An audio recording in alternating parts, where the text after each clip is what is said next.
Dankie vir die reën, dankie vir die reën, die reën, o Heer.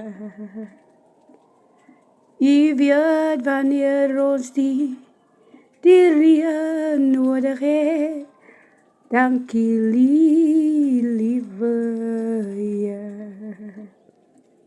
Vir die benad van die plante, die vul van die damme, dankie liewe Heer, ons het die reën nodig.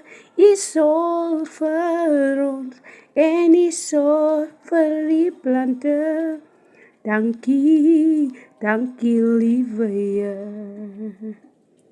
Op die regte tyd dan stuur u die reën vir ons, dankie liewe Heer, dankie liewe Heer. Op die regte tyd dan stuur u die reën. Here, dankie, dankie vir die reën. Ons nodig hierdie reën. Die aarde word benat, die plante word begroen, die damme word bevul, ons sê net dankie. Baie dankie liewe Heer, ons sê dankie, dankie vir die reën.